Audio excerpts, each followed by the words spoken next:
Graças e paz, irmãos. Gostaria de convidar você a ler comigo a sua Bíblia no Evangelho de Lucas, capítulo 9. Evangelho de Lucas, capítulo 9.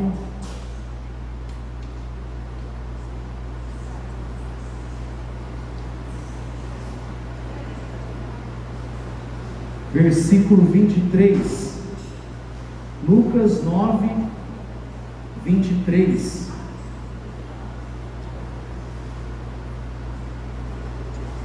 Diz assim: então disse a todos: se alguém quer vir após mim, negue-se a si mesmo, tome cada dia a sua cruz e siga-me. Pois qualquer que quiser salvar a sua vida, perdê-la. Mas qualquer que por minha causa perder a sua vida, esse a salvará. Que aproveita o homem ganhar o mundo todo, perdendo-se ou prejudicando-se a si mesmo? Qualquer que de mim e das minhas palavras se envergonhar, dele se envergonhará o Filho do Homem, quando vier na sua glória e na do Pai e dos santos anjos. Pai, nesse momento nós pedimos que o Teu Espírito fale ao nosso coração, que a Tua palavra venha encontrar em cada um aqui uma receptividade, um acolhimento, para que ela venha se manifestar, Deus, e dar frutos nas nossas vidas. Nesse momento aqui, o Senhor leve cativo o nosso pensamento, que nada nos distraia, nenhum tipo de preocupação, ansiedade, Deus, aflição. Queremos, Deus, estar completamente voltar a nossa atenção para aquilo que o Teu Espírito tem preparado. É o que nós te pedimos em nome de Jesus. Amém. Irmãos, na semana retrasada eu comecei a falar aqui sobre o tema seguindo os passos de Jesus, e nesse mesmo texto de Lucas 9, e vimos como é fundamental, antes de seguir Jesus, falar da identidade de Jesus. Na ocasião eu falei de alguns tipos de Jesus presentes no imaginário evangélico popular, e como esses tipos de Jesus, eles na verdade não passam de ídolos fabricados, e que nós precisamos ter uma visão de Jesus que seja preenchida pelo conteúdo bíblico, para que a gente não caia num tipo de relação idolátrica.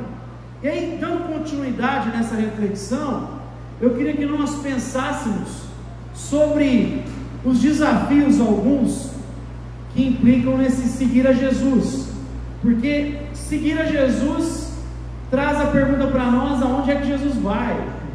Quais são as geografias que Jesus passa? Quais geografias Jesus vai no ministério dele? E a gente deve ter em mente essas geografias, elas são pedagógicas para nós. Essas geografias presentes no ministério de Jesus apresentam desafios para nós que tem a ver com essa palavra de Jesus inicial, porque as geografias que Jesus vai, elas contrariam as nossas expectativas.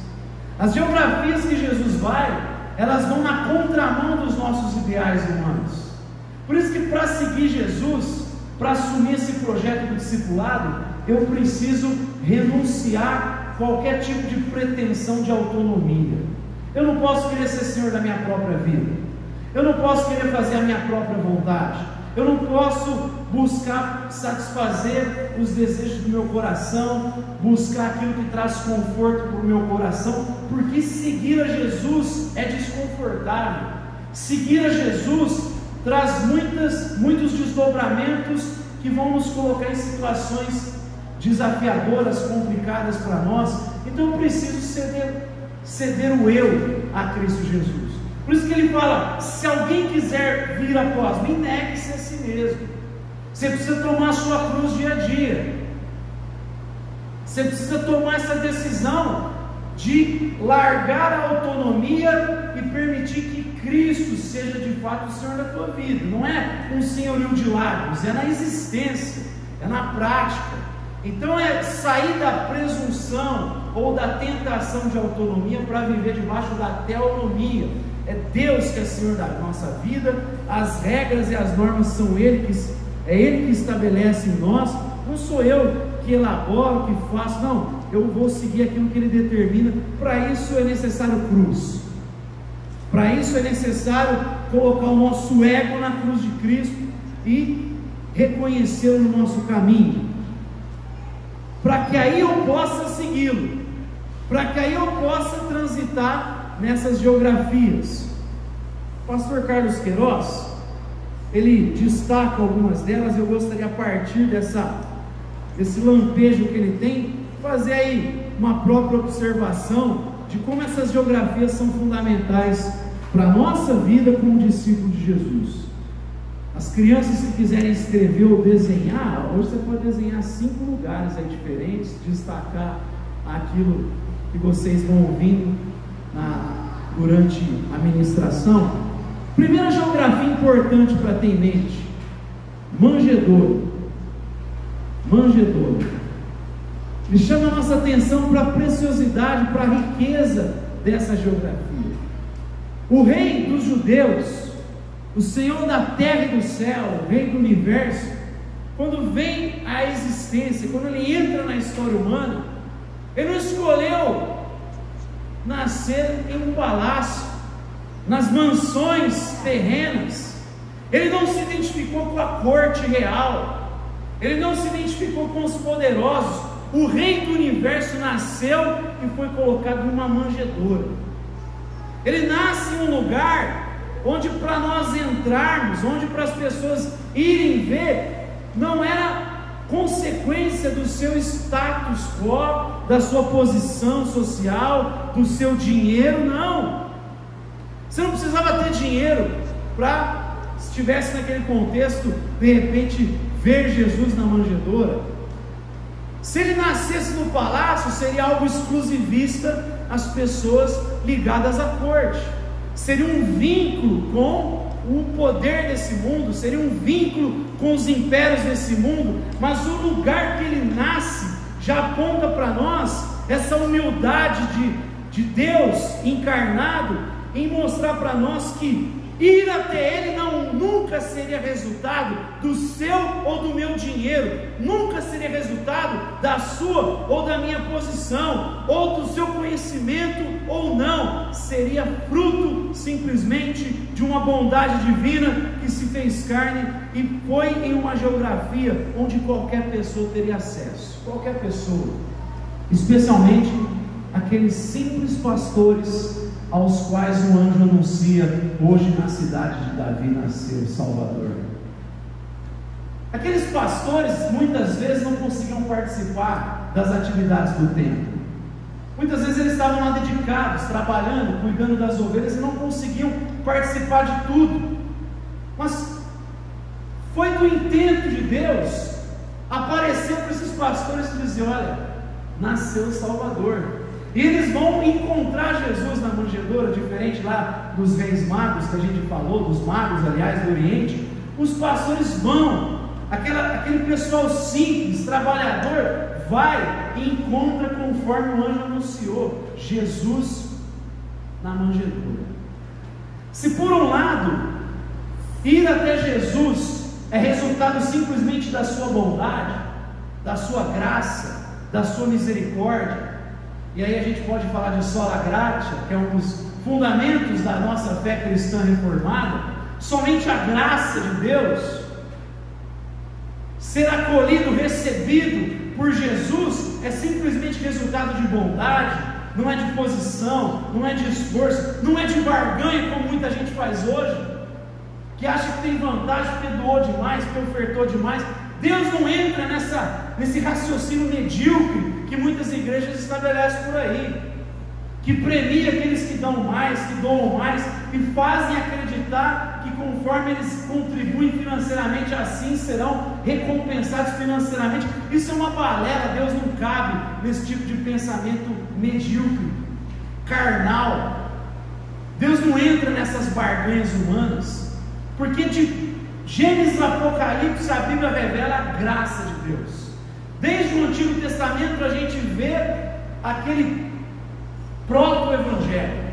O homem peca, se esconde de Deus, e aí o texto diz que Deus mata um animal e com aquilo faz vestes para cobrir a vergonha humana.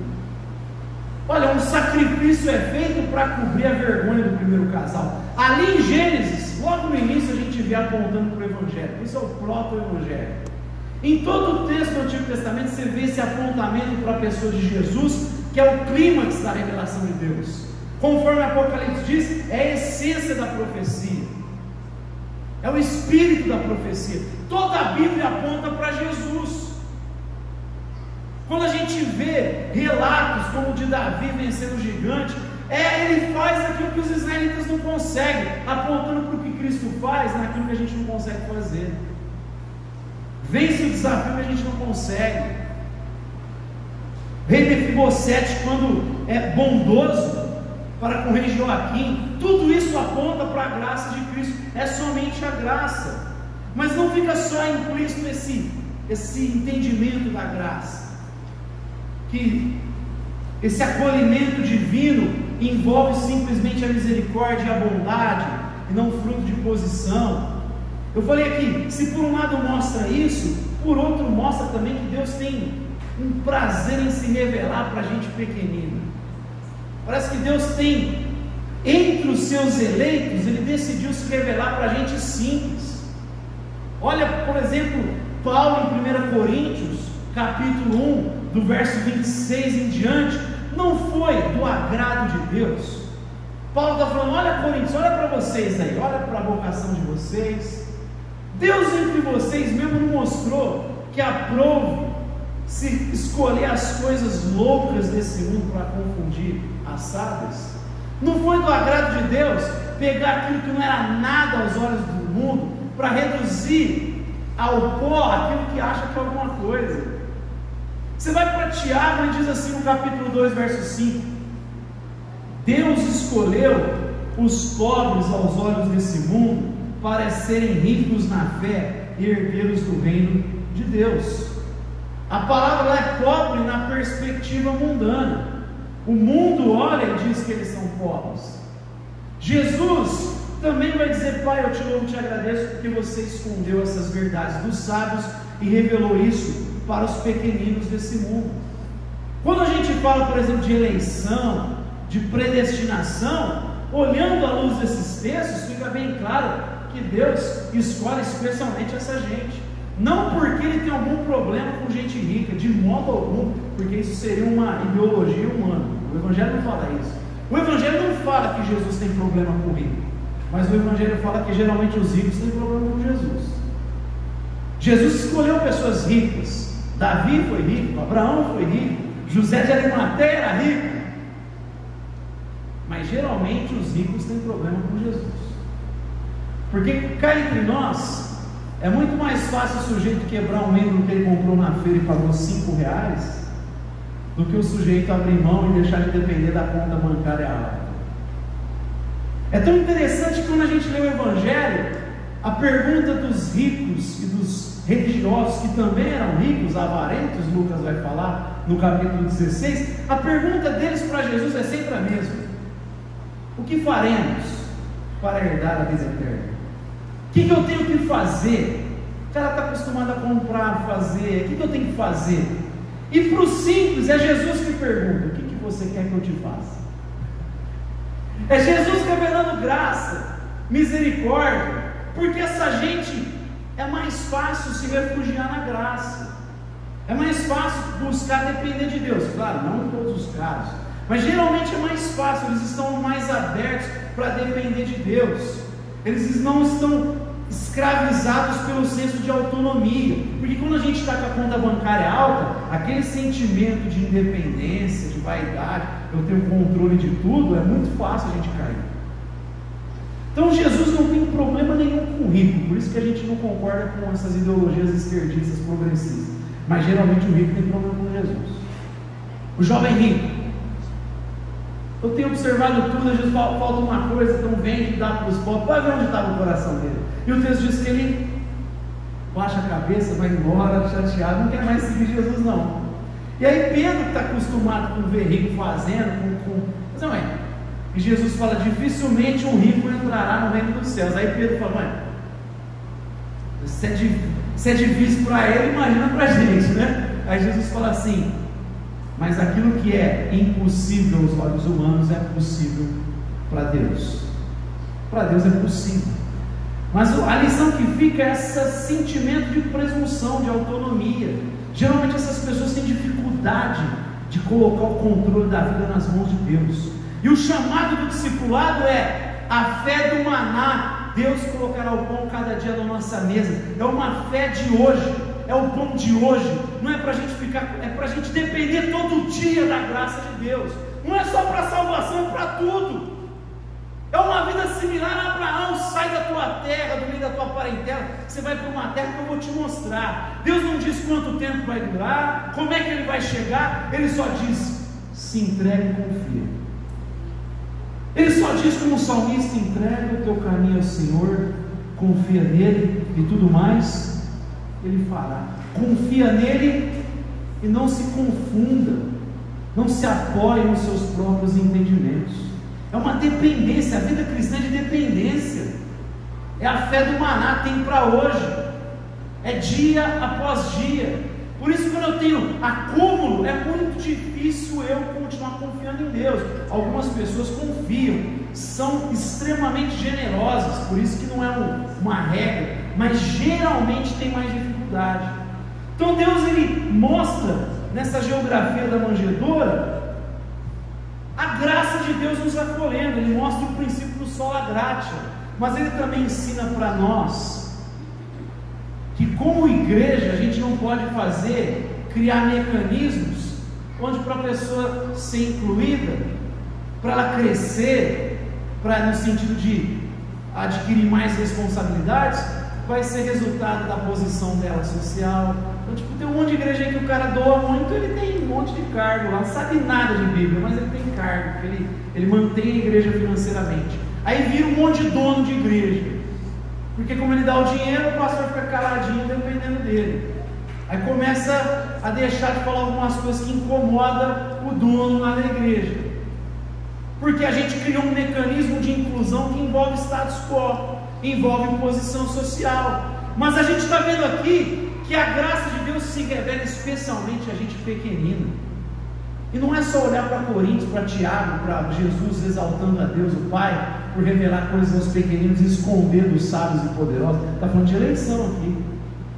A gente olhar para a própria história da igreja. A maioria dos chamados é gente que geralmente é mais simples. Aprove a Deus fazer isso, porque os outros têm uma dificuldade imensa. Então a gente não pode, como igreja, criar esses mecanismos mundanos, seculares. Primeira geografia aqui para o discípulo: você quer seguir a Jesus? Lembra da manjedoura, lembra que é somente a graça, lembra que você tem que ter empatia pelos seus irmãos, lembra que você não tem que tratar melhor quem tem dinheiro e tratar pior quem não tem, lembra que você tem que tratar todos os seus irmãos como irmãos na fé. Também não cai no outro extremo, né? E trata o rico mal, também não pode fazer isso também, né? E quem faz isso geralmente é a gente que é já marcado pela ideologia. É tratar o próximo como irmão, é não maltratar o irmão de menor posição, como o Tiago fala, que diz assim: vocês estão fazendo acepção de pessoas, porque entra um poderoso na reunião de vocês com um anel de ouro no dedo, e vocês falam: senta aqui no lugar de honra, e entra um miserável, você fala: senta no estrado dos meus pés, pega um lugar inferior. Ele fala: acaso isso não é acepção de pessoas? E aí Tiago bate pesado. Primeira geografia já fala aí: irmão, não tem essa não, é graça. Você tem que tratar todo mundo com graça, porque você recebeu graça. Segunda geografia que a gente tem que ter em vista: você quer seguir Jesus, eu creio, né? Todo mundo está seguindo. A geografia do deserto. Depois de ser batizado, veio uma voz do alto que dizia: esse é o meu filho, em quem tenho prazer, quem me compraz. O Espírito vem em forma de pomba, e aí o texto diz: e o Espírito de Deus levou Jesus ao deserto para ser tentado pelo diabo. Onde ele foi tentado pelo diabo. Quem tenta é o diabo, mas Deus permite que a gente passe pelo deserto. Quem tenta na nossa natureza terrena, porque Deus não pode tentar a ninguém, nem Ele mesmo é tentado pelo mal, quem faz isso é o diabo, para a gente cair. Mas Deus, na sua graça, nos coloca em tribulações. Deus permite na sua graça que a gente enfrente desertos na nossa vida. Porque a gente cresce na tribulação.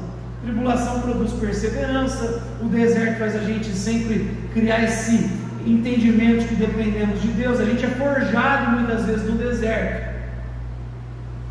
E lá no deserto, a gente aprende na tentação de Jesus sobre o lugar que a gente tem que ter como referência, que é a palavra de Deus. E logo depois dos 40 dias que ele tem fome, Satanás se aproxima e diz: se tu és o Filho de Deus, transforma essas pedras em pães.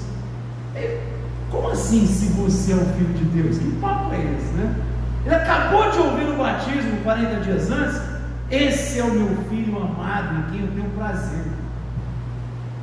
Antes de fazer qualquer coisa, antes de curar alguém, antes de pregar, antes de qualquer coisa, ele tem uma palavra, e a palavra de Deus é fundamento. A nossa essência é baseada no que Deus diz, não é naquilo que a gente faz, não é naquilo que a gente conquista, não é na nossa produtividade. A gente vai aprender isso aqui. Se você é o Filho de Deus, transforma isso em pães.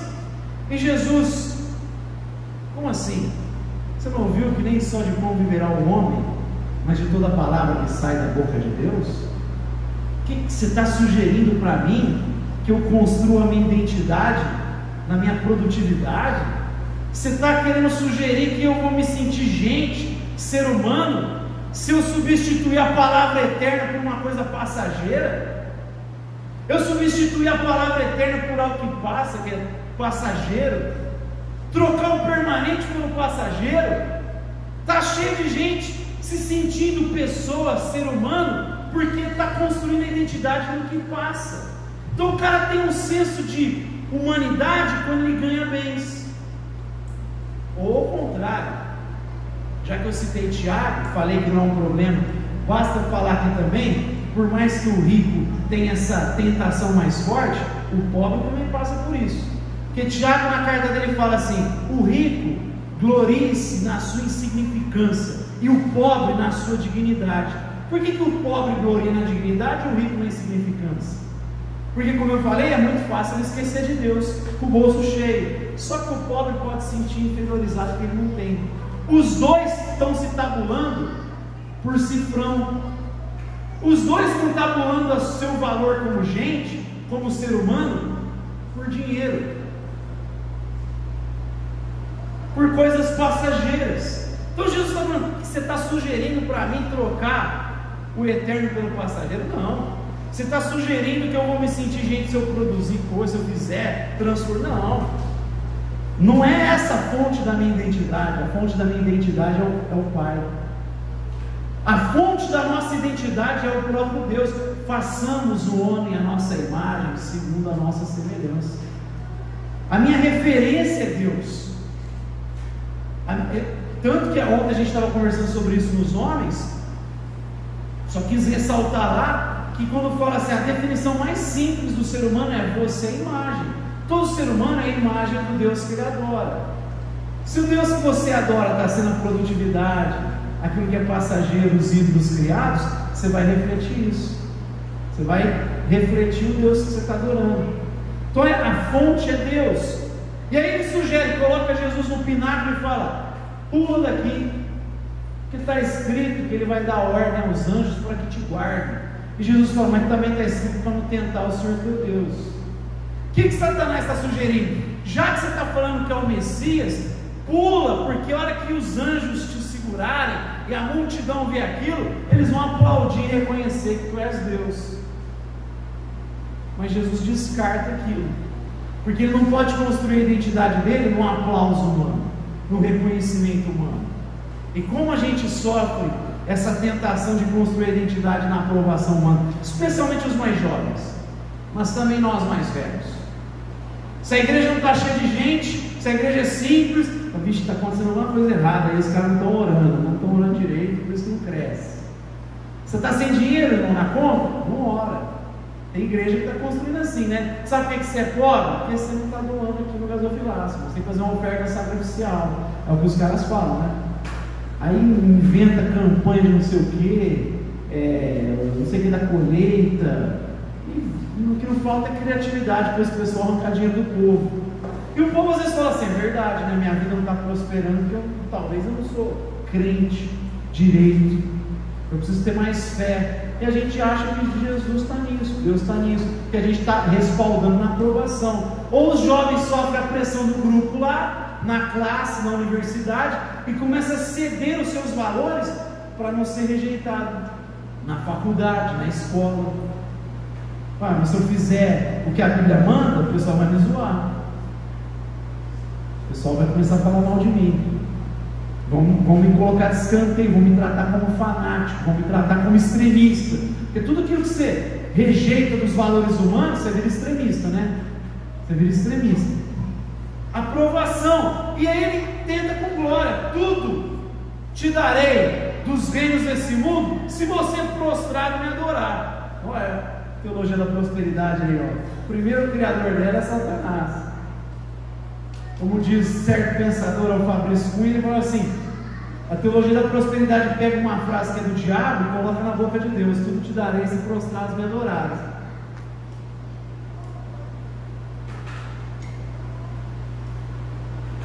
Está cheio de gente atrás de glória. Só que, meus irmãos, o fundamento não é nem você mesmo, nem eu, não é o ego.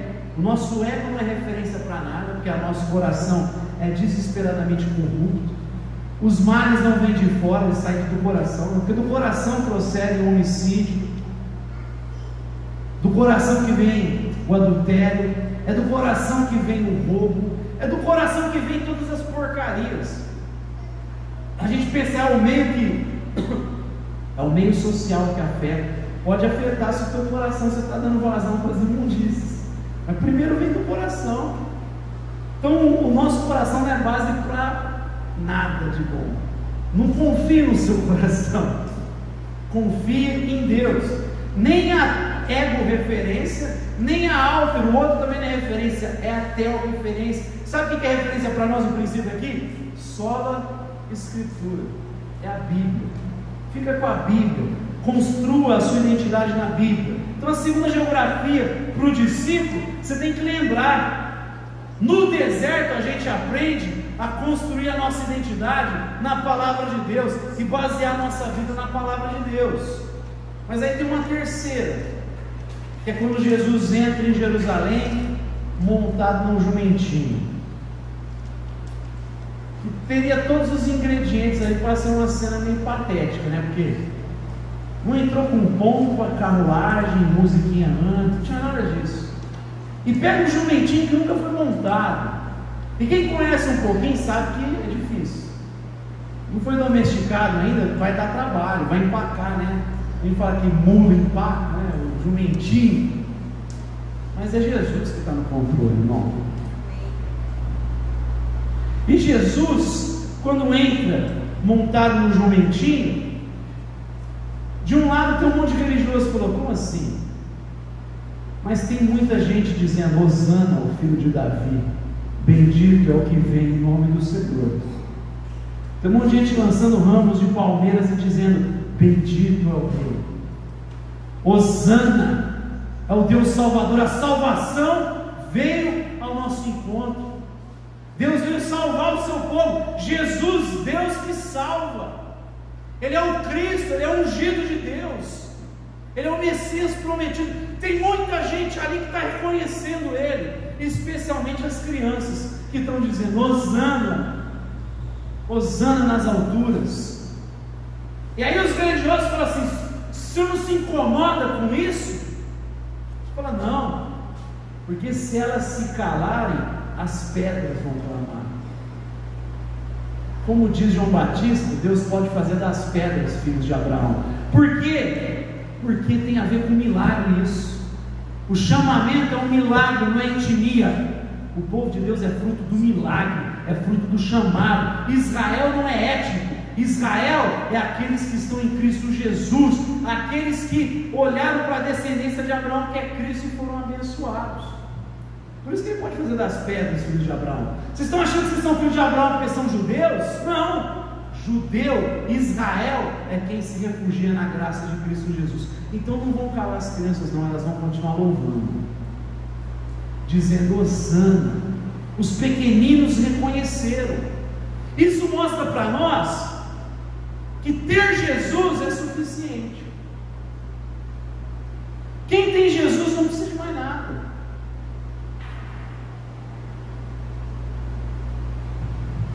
Para ter fé em Jesus, basta que Jesus esteja presente. Ele vai conceder essa fé. É somente pela fé. Não é os religiosos que estão procurando agradar a Deus segundo a sua busca de aprovação por meio da lei, da obediência à lei. Não, meu irmão. É simplesmente a fé que aquelas crianças nutriam, que os pequeninos nutriam. A gente só precisa de Jesus. Não que a gente é contra ter umas coisas melhores, né? Mas Jesus não precisa de cavalo, de carruagem para ser reconhecido. Ele meio que dispensa os mecanismos do marketing, que não é isso que vai ser determinante. A gente só precisa de Jesus.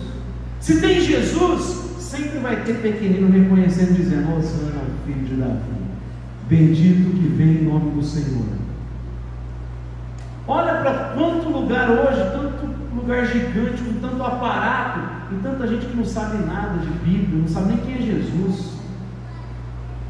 A gente às vezes olha e fala: "Nossa, que onde não tem Jesus não tem bênção nenhuma, só tem engano." Não está cheio de lugar sendo enganado, o pessoal achando que está sendo legal. Não está.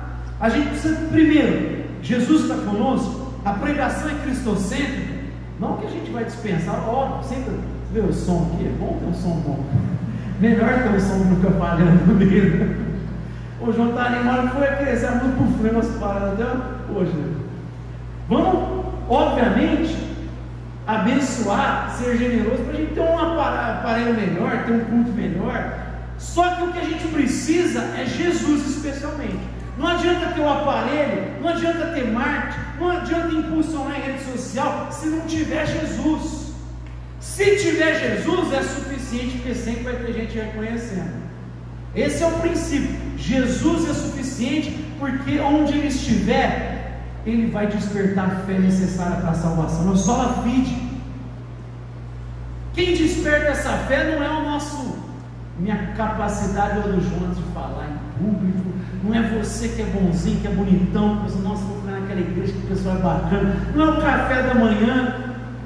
Café da manhã não desperta a fé em ninguém não, gente. No máximo o cara vai gostar de estar junto só. Como eu falei, vai ter um monte de lugar que vai ter gente, mas não tem fé verdadeira, não tem fé genuína. Se tiver Jesus, vai ter só a fé, vai ter somente a fé. É Jesus, é o próprio Deus que desperta essa fé. A gente tem que ter essa consciência então. Podemos ter uma situação melhor, mas especialmente tem que ter Jesus, porque Ele que vai despertar a genuína fé. Quarto, para a gente não demorar muito, quarta geografia importante ter em mente. Você que quer seguir Jesus, você já tem aí algumas, mas a quarta, a penúltima, Getsemane. Antes da cruz, Jesus começa a orar. O texto diz que ele transpira gotas de sangue, tamanha agonia dele. A gente aprende aqui duas coisas importantes: abnegação. Se possível, afasta de mim esse cálice, contudo, não seja feita a minha vontade, mas a tua. E como eu já falei aqui diversas vezes no passado, Jesus não está com medo de prego perfurando ele não, gente. Não é isso que está temendo ele não. Ele está muito pronto para isso. Ele inclusive trabalha com as ferramentas como carpinteiro que vão matá-lo na cruz. Ele está familiarizado, psicologicamente ele está pronto para isso. Tanto que quando Pedro fala, nesse mesmo texto de Lucas, não fala de cruz não, isso nunca vai te acontecer. Ele fala: arreda, Satanás, isso aí é pensamento de homem. Você quer tirar o privilégio? Eu vim para isso, exatamente para a cruz. A agonia de Jesus, meus irmãos, é um momento de rompimento, é o momento que ele vai assumir na carne dele o juízo e a ira divina pelo seu e pelo meu pecado. Esse é o temor de Jesus. Agora, olha a valorização da presença e da comunhão que Jesus tinha com o Pai. A agonia dele não é o sofrimento físico, a agonia é o castigo de Deus. Ele assume o nosso pecado. John Stott, no livro A Cruz de Cristo, ele fala que o brilho do sol foi obscurecido na face do Pai. Ele está recebendo a ira, ele está recebendo a punição pelo nosso pecado. Isso que trouxe agonia para Jesus. A gente aprende aqui com Jesus essa valorização da comunhão com Deus. Jesus está entregando tudo. Se possível, faça de mim esse cálice, contudo não seja feita a minha vontade, mas sim a tua. Eu quero que a tua vontade prevaleça. Aliás, ele diz: a minha comida, a minha bebida é fazer a vontade daquele que me enviou. Eu aprendo aqui a não negociar nenhuma área da minha vida. Eu não posso fechar gavetas da minha vida e falar: aqui eu não quero que a luz de Cristo brilhe, essa parte aqui eu preservo. Meu irmão, ou a gente serve a Deus totalmente, a gente nem está servindo a Deus. Não existe servir a Deus 99,9%. E você sabe que a sugestão diabólica é exatamente a gente servir em parte? Romanos 12:1, Paulo fala assim: portanto, depois de vocês ouvirem tudo que eu falei de Romanos 1 a 11, vocês entenderem que a salvação é graça, que a justificação é graça, que Ele começou a santificar vocês, e vocês serão glorificados, mediante tudo isso, eu rogo, pela misericórdia que eu acabei de apresentar para vocês, que vocês ofereçam os seus corpos em sacrifício vivo, santo e agradável, porque esse é o culto racional. A palavra lá é um sacrifício totalmente queimado, é tudo. É um sacrifício que você oferece tudo para Deus, todas as partes para Deus. Não tem reserva, gente. Eu não posso falar assim: no meu bolso eu não quero que ele mexa. Geralmente a gente brinca que o bolso é o último a converter, porque caramba que esse dinheiro influencia na nossa vida, né? A gente fica com medo, preocupado. É tudo. Quem propõe o contrário é o diabo. Quem propõe o contrário é Faraó. Olha, pode ir lá cultuar o Deus de vocês, mas não vai muito longe não, Faraó fala. Inclusive, olhe por mim lá. Acende uma vela para Deus e outra para o diabo. Fica meio dividido lá. Olha que Faraó fala: não vá muito longe da minha jurisdição. Não fica muito longe não, deixa eu ter acesso. E ora por mim lá também. Faz uma oração. Olha o Faraó aqui, ora por mim lá. É a mesma proposta do diabo. Fica dividido. Moisés fala: negativo, nós vamos adorar. Tá bom, então, vão só os homens. Deixa a família aqui, deixa as crianças, deixa os bens. Moisés fala: negativo. Aí ele fala: tá bom, vai, mas deixa as posses, deixa o gado, deixa os recursos. E aí Moisés fala assim: você não está entendendo, cara, não vai ficar nem um casco no Egito. Ou a gente consagra tudo, ou a gente não serve a Deus. A nossa resposta para essa proposta diabólica é: não vai ficar nenhuma unha no Egito, tudo vai ser colocado para oferecer um culto a Deus. É um culto pleno. Eu aprendo no Getsemane que eu tenho que entregar tudo, eu tenho que abrir mão de tudo, porque Deus é Senhor de tudo da minha vida. Cristo é Senhor de cada área da minha vida. Isso aqui é o princípio, sabe qual? Só lhe deu glória, somente a Deus seja glória. Não vai ficar nenhuma área que eu quero ser Senhor e vou procurar minha própria glória. Tudo vai ser feito para a honra e para a glória de Cristo Jesus. Tudo que eu faço, tudo que eu tenho, isso que é culto. Última geografia, que é o Calvário. A última geografia é cruz. A gente começou falando de cruz. Quem quer seguir Jesus tem que lembrar que o seu chamado é para o sacrifício. O meu chamado é para o sacrifício. Eu vos envio como ovelhas no meio de lobo. O que você acha que lobo faz com ovelha? É isso aí. É isso aí, José. Ele está mandando você ser o prato principal do jantar. O que ele está dizendo? A vida cristã é de sacrifício. Teu referencial é o Deus que se fez carne e foi obediente até a morte de cruz. O meu referencial é o Jesus que, sendo Senhor e Mestre, pegou a toalha e lavou os pés dos apóstolos e falou: eu, sendo Senhor e Mestre, lavei os pés de vocês, vocês têm que lavar os pés uns dos outros. vida de sacrifício. Não tem como andar com Jesus e não esperar a morte a qualquer momento. A gente tem compromisso com 2 tábuas, irmãos. Lembra que na lei de Moisés tem 2 tábuas? A primeira tábua é a tábua da piedade, tem a ver com relação vertical. A segunda tábua é da justiça, tem a ver com a relação horizontal. E você é perseguido e eu sou perseguido pelas 2. Paulo fala: todos aqueles que querem viver piedosamente em Cristo Jesus serão perseguidos. E Jesus diz no Sermão da Montanha: bem-aventurados os perseguidos por causa da justiça, porque deles é o reino dos céus. Pode ver, quando você quer ser cristão genuíno, você incomoda as pessoas sem abrir a boca às vezes.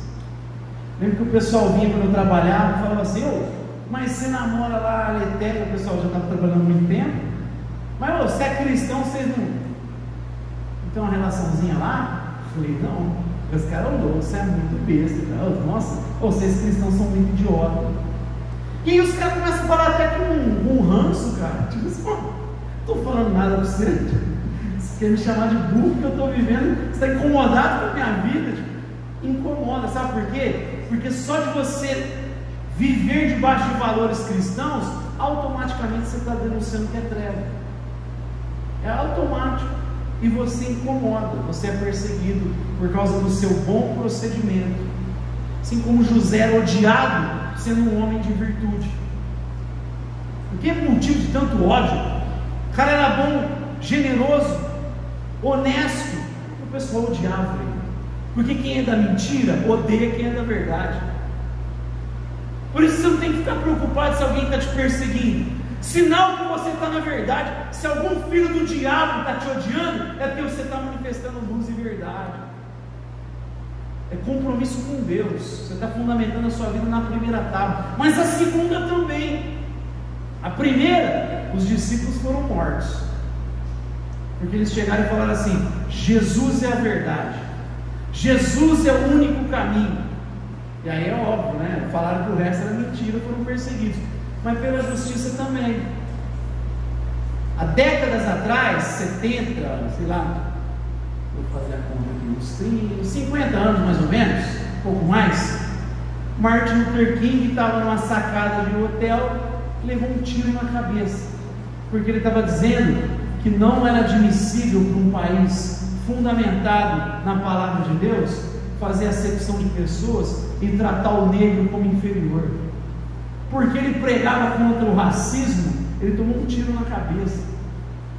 Bonhoeffer, na Alemanha nazista, começou a denunciar a igreja que se curvou ao nazismo, e por conta disso ele podia ficar quietinho lá onde ele estava morando, ensinando teologia quietinho, mas não, ele falou: eu não posso ser um omisso, eu vou ajudar os judeus na Alemanha. Ele volta para o país dele, começa a denunciar o que Hitler estava fazendo. Por causa disso, ele é enforcado, alguns dias antes de Hitler se matar. O cara morreu por causa da fé, por causa da justiça. Você pode ter compromisso com as duas, não tem como, irmão. Você vai viver com a corda no pescoço. Profeta vive com a corda no pescoço, com a espada perto. Eu desconfio às vezes quando a gente acha que o caminho cristão é aquela vida, né, saltitante, alegre. Saltitante é estranho, é o cara do Timóteo do Lucas, né, 7. Eu desconheço de vida cristã de flores, tudo está bom, porque quando eu olho, eu vejo cruz, eu vejo perseguição, eu vejo dificuldade. Olha para a vida dos discípulos, olha para a vida dos cristãos, eles entregam tudo, eles não retêm nada, eles estão entregando inclusive a própria vida. A ideia aqui é que você manifesta o fundamento da primeira tábua na segunda. É o tselem, expressão hebraica, quando foi feita a imagem. É a mesma coisa do sol quando bate em você e reflete a tua sombra. Eu recebo essa luz de Cristo, meu culto reflete na cultura. Por isso que culto e cultura são palavras entrelaçadas. Aqui a gente aprende sobre a cruz, sobre Cristo. Somente Cristo concede vida para a gente viver assim. Por isso tem um monte de gente que fala de justiça, mas a base deles é errada. Tem um monte de progressista que está falando de justiça, mas a base deles não é Cristo. Por isso que eles não se importam com valores morais. Por isso que eles falam de justiça em algum âmbito, mas não defendem a vida em outro âmbito. Porque o fundamento deles é errado. E aí tem um monte de cristão progressista que cita os profetas menores, principalmente, né? Não, mas você não vê Amós? Amós condena que os ricos daquele contexto se apropriavam da terra, até a terra da testa dos trabalhadores, que não pegar, ele falava. Tinha uma exploração. Óbvio que a Bíblia denuncia exploração. Isaías fala assim, por exemplo: ai de vós que juntam casa a casa, campo e campo, até se tornarem os únicos moradores da terra. É uma denúncia ao acúmulo. Mas a base do Isaías e do Amós não é Karl Marx. A base dele é o Pentateuco. Se Jesus é Senhor da minha vida, se Yahvé é o Deus da minha vida, eu vou viver debaixo dos valores que estão lá no Pentateuco. Então, eu não vou cobiçar nada do próximo. Então, eu vou ser generoso com o meu irmão. Então, eu vou olhar para o ano do jubileu e cancelar a dívida. A base não tem nada a ver com isso. A base é Deus. Então, não adianta eu usar a segunda tábua e desprezar a primeira. Eu preciso ter um compromisso com as duas. Só que isso vai trazer problemas, pode ter certeza, né? Vai trazer cruz, vai te levar e me levar para a cruz. Agora, para finalizar, eu queria dar um incentivo para você, que é a continuidade do texto. Porque às vezes a gente está ouvindo sobre manjedoura, simplicidade, somente a graça, só polido por isso, mas na prática não é fácil. Na prática, quando a gente está com uma vida difícil, a gente quer criar meios, não quer depender da graça, né? Quando a gente fala de deserto, na prática, quando você sofre pressão, não é fácil. A gente quer aplauso, a gente gosta do reconhecimento, a gente se sentir melhor, né?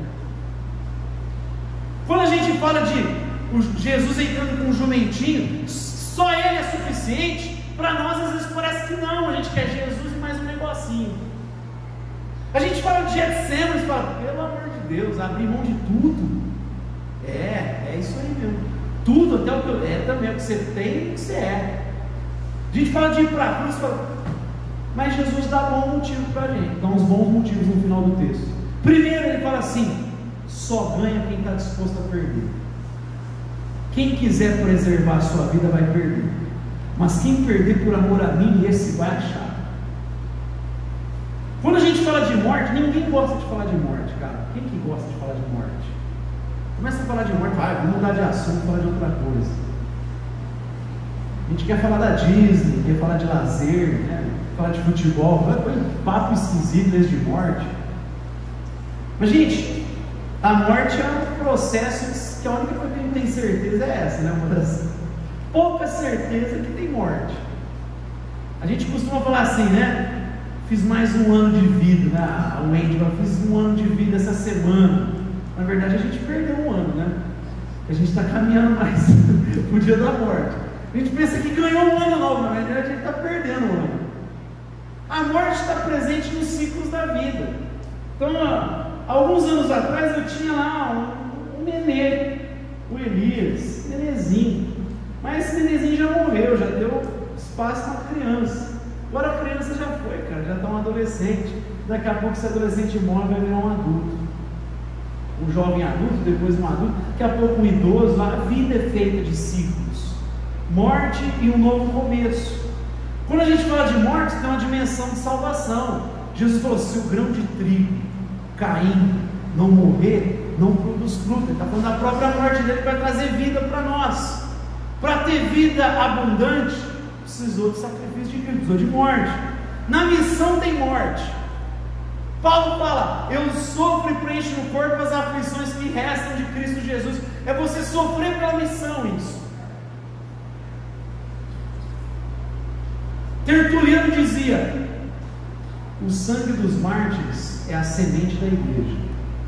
Muita gente deu sangue para que a igreja continuasse forte, valente, caminhando, prosperando, às vezes falando sozinho, gritando quase com uma voz única, como no caso dele, que, né, outros casos que os caras foram conhecidos como santos teimosos. O cara não arredava o pé da doutrina. Não, a igreja inteira está pregando errado, não importa, eu continuo falando a verdade. E aqui na dimensão do discipulado, para eu vencer, para eu ter vida, eu preciso vencer essa tentação de querer viver tendo o controle da vida, a autonomia que eu falei no início. Então ele falou assim: ó, se você não abrir mão, cara, não está disposto a abrir mão, você não vai ganhar a vida. Só ganha a vida quem está disposto a se entregar, a perder. Eu preciso perder para ganhar. Um paradoxo. Só ganha quem perde, e quem quer ganhar vai perder. Segundo incentivo, a renúncia ao projeto discípulo em se engajar naquilo que de fato é permanente e duradouro. Várias vezes Jesus contrasta o permanente e duradouro. Então ele falou assim: o que adianta se ganhar o mundo inteiro e perder o que importa? O que adianta você ter aplauso, ter mansão, ter dinheiro, e no final você ouvir da voz do próprio Deus: nunca te conheci, afaste-se de mim, você que pratica o mal. O que adianta ser adorado, endeusado nessa vida, e ouvir no grande dia da boca de Deus: aparte-se de mim, para o lago de fogo preparado para o diabo e para os seus anjos? Agora, o discípulo talvez não ganhe muita coisa nessa vida, mas ele está engajado no que vai ficar para todo sempre. Ele está comprometido com aquilo que é duradouro, não só a palavra de Deus, mas as consequências que ela traz. John Stott faz a gente pensar em duas pelo menos. Primeiro, o que eu posso levar para a vida eterna? Ele fala: o nosso caráter, porque fala que Deus, todas as coisas cooperam para o nosso bem, para que a gente se pareça com Jesus. Então, quanto mais eu perco o controle da minha vida e permito que o senhorio de Cristo venha sobre cada área, meu irmão, meu caráter vai refletindo o caráter de Cristo. Então eu tenho que me entregar mesmo, eu tenho que me engajar naquilo que é duradouro, o meu caráter, a transformação dele. Você sabe que Lucas fala mais? Ele diz assim: façam uso das riquezas da injustiça para fazer amigos, para que eles vos recebam nas moradas eternas. Ué, como assim? Então quer dizer que se eu usar inclusive os bens em prol do reino, pode ser que eu tenha surpresa de ver que através desse miserável pecador, Deus manifestou graça e despertou fé no coração de pessoas, e eu posso encontrá-las um dia diante de Deus. Dos seus familiares que você orou, amigos que você orou, e a sua dedicação pode ter sido um instrumento de Deus manifestar graça e despertar aqueles que estavam cegados pelo Deus dessa era. Então se engaja no que é permanente. Quem sabe você vai encontrar amigos, gente que você ajudou. Afinal, Jesus falou isso, né? Muita gente vai ser surpreendida no grande dia. Ele vai falar assim: porque eu tive fome e você me deu de comer, eu tive sede e você me deu de beber, eu estava nu, você me vestiu, eu estava preso, eu estava hospitalizado, você foi me ver. Quando, Senhor? Tudo que vocês fizeram ao menor dos pequeninos foi a mim que vocês fizeram. E último, no dia do juízo, meu irmão, vale a pena você viver esse projeto, vale a pena transitar essas geografias, porque no dia do juízo você não vai ser envergonhado. Jesus terminou falando assim: todo aquele que se envergonhar de mim, das minhas palavras, vai ser envergonhado no grande dia. Cada fanfarrão que está omitindo parte da Bíblia para não comprometer a sua vida, para não ser caluniado, para não ser desprezado, esse cara vai ser envergonhado um dia diante de Deus. Todos aqueles que ficam selecionando o que agrada na Bíblia e descartando o que não agrada, Jesus fala: vai se envergonhar diante de Deus. Todo aquele que quer evitar cancelamento na rede social, perseguição, dificuldade financeira, todos esses, pode ser que nessa vida alcancem o que estão procurando, mas vão se envergonhar diante de Deus. Vão ouvir da boca dele: eu não conheço vocês. Mas Senhor, olha que curioso, né? Porque a palavra lá no Sermão da Montanha é Senhor, Senhor. O sujeito repete. A ideia da repetição é chamar a atenção de Jesus. Fala: olha o que eu fiz. Senhor, Senhor, eu expulsei demônios, eu realizei milagres, eu profetizei. E Jesus falou assim: não conheço você, cara. Pode ter feito o que for, campanha da libertação, da cura, do milagre, do reteté, do que for, não conheço você, porque você está treinando isso à iniquidade, você está prometendo o que eu não prometi, você está me usando para enriquecer, para trazer gente, para enganar gente. Você pode ter, porque pode acontecer, viu gente? Eu acredito que Deus até salva alguns nesse meio. Eu acredito em efeito placebo. Eu acredito que tem um monte de coisa. Eu acredito que o diabo confunde também. Ele usa falsos mestres e anticristos e faz sinais, inclusive. Então, sinal não é sinônimo de coisa nenhuma, se não tiver um embasamento bíblico. Esses caras fizeram sinais, fizeram um monte de coisa, né? Pregaram. Ele falou: não conheço nenhum de vocês, porque se envergonharam de pregar o que tinha que pregar, de viver do jeito que tinha que viver. A palavra para nós aqui nesse ponto é ser fiel. Evita a pressão dos relativistas. Prega toda a Bíblia, prega tudo que Deus manda. Amém? Eu sei que é desafiador a manjedoura, o deserto, a entrada triunfal, o Getsemane, o Calvário, mas Jesus está dizendo: olha, quem quiser salvar vai perder. Se você estiver disposto a perder a sua vida, você vai encontrar vida. Você vai perceber o que é vida, porque isso aí que esses caras estão vivendo, quem está correndo atrás das coisas desse mundo pode achar que isso aí é vida, mas isso não tem nada a ver com vida. Quanta gente rica e famosa que tirou a própria vida. Quanto famoso em Hollywood, em outros lugares. A gente conhece alguns atores aí. Lembra do Robin Williams? A gente via para ele, fazia comédia, parecia ser um cara feliz, né? Cheio de dinheiro, cheio de bens. O cara tirou a própria vida. Você pega o Robert De Niro, um baita ator. Você olha na cara dele, um cara rabugento, ele tem ódio de Deus, ele é ateu mesmo, ele é completamente contrário ao cristianismo. Pega a entrevista desse cara, ele tem ranço de Deus, tem ranço do cristianismo. Esses poderosos vivem em ilusão, gente. Jesus está falando para a gente focar naquilo que é permanente. É o outro incentivo. Foca no que dura. Foca na saúde dos teus filhos, na saúde espiritual deles. Pode ser que ninguém te reconheça, igual Noé, mas você vai levá-los a salvo na arca. Amém? A arca tem um simbolismo de igreja, inclusive. Você está lá trabalhando na vida deles e você nunca vai ser envergonhado. Vamos ficar de pé e encerrar esse tempo. Pai Santo, nós queremos colocar nossa vida diante do Teu altar nessa manhã.